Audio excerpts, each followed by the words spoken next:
What if the dream you've been ignoring is the one the world needs most? That quiet voice that says, write a book, start a business, build something, create. What if those things are not figments of your imagination, but they're your calling? Your dream is necessary. It's the roadmap to your purpose. And I have a secret. You already carry a gift that only you have that is meant to be brought into the world.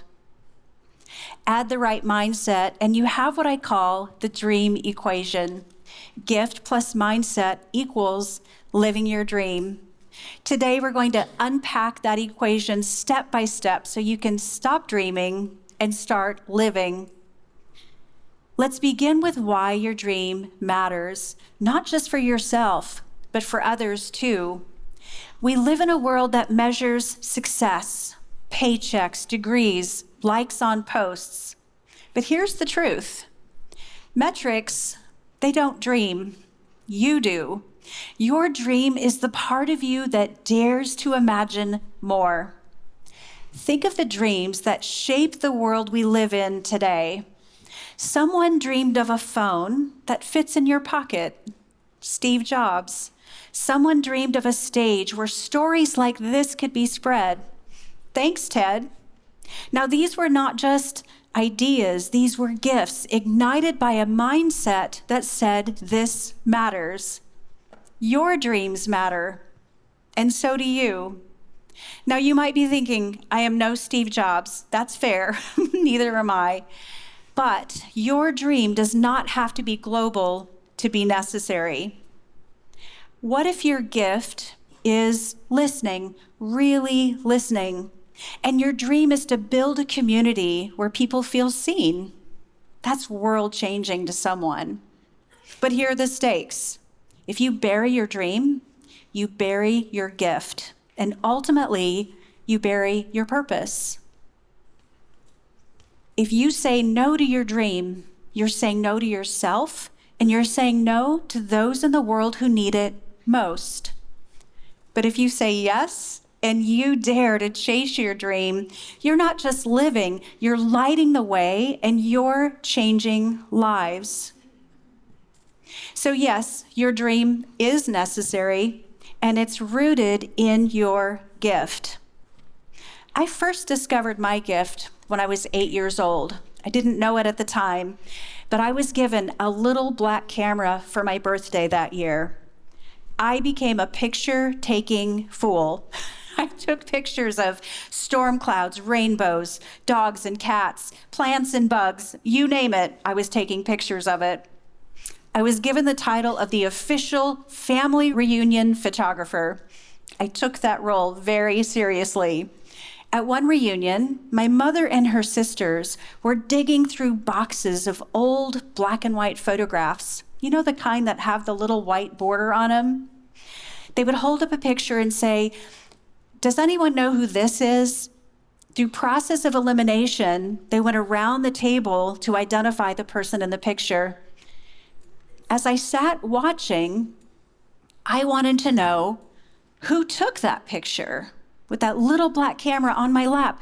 Who was on the other side of the camera? Who was the me in that picture?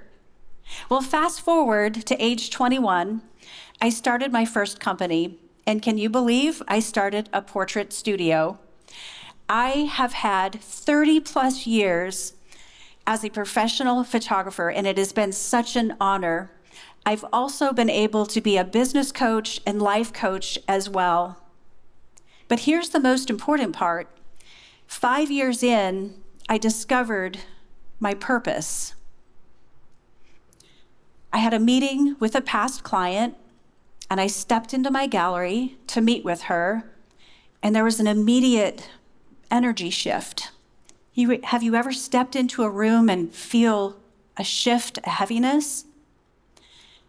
I walked up to her and sat across the table, and she looked up at me with tears streaming down her face. And I said, how can I help you today? And she said, I don't know if you heard the news, but my son was killed in a car accident last week. The last pictures I have of him are the ones that you took. Is there any way I can get more pictures? That was a heavy day. But my purpose became so clear in that moment that I was on the right path and doing the right thing. The answer to her, of course, was yes. You can have whatever you need.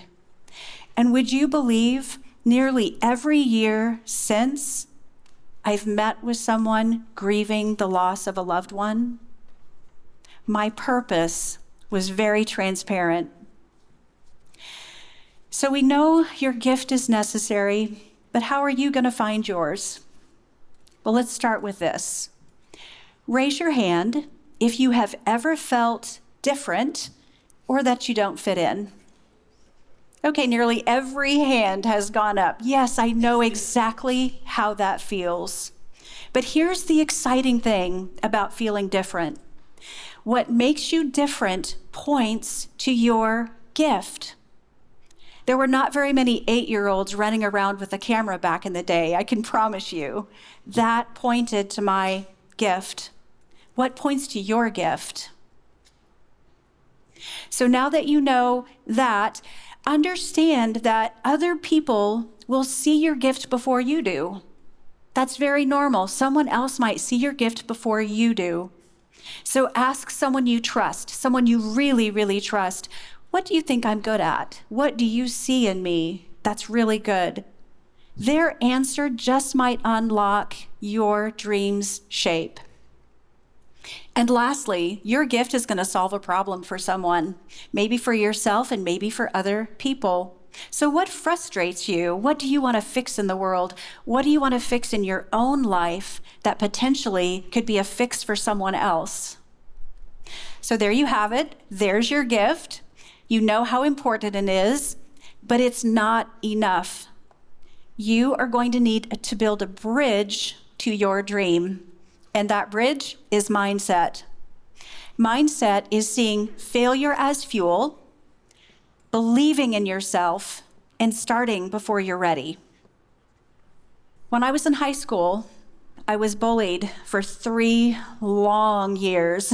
It was terrible. I was picked on, teased, ridiculed. And I think the worst part is how alone I felt at times. Have you ever felt that? I think we all have felt alone sometimes, but making it through that really hard time helped shape me into who I am today. And I love who I am today. I'm grateful for the experience of being bullied, not that I wish it upon anyone, but it has taught me incredible lessons that I carry with me today. I learned empathy, deep empathy. I learned that I can persevere and I can do really hard things, and that being alone, it's okay sometimes. Now, I tell you that story not so you feel sorry for me or feel sorry for yourself if you're in that situation.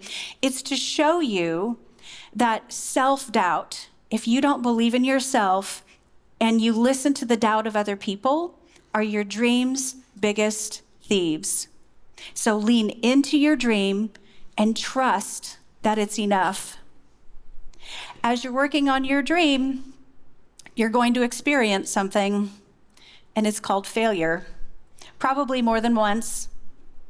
Failure is part of the process. Failure is necessary. You have to have failure to reach success. You can't have one without the other. So look forward to failure and see failure as your teacher, and know that every no that you get is not a no forever. It's a no right now. So keep going. Did you know that J.K. Rowling had 12 rejections before Harry Potter? 12. What would you do after 2 rejections? What about 5? 10 rejections. Would you keep going? Her gift was writing and storytelling. Her mindset took rejection and turned it into tremendous success. So Trust yourself, believe in your dream, and believe that you are enough. So how do we tie this all together? Well, first of all, start with identifying your dream, write it down, say it out loud, and believe that it's enough. Be willing to take one step forward, however messy, because the world doesn't need your perfection. The world needs your purpose. It's time to stop waiting for permission and start building what matters. So we started today with the question, what is the dream you've been ignoring that the world needs most?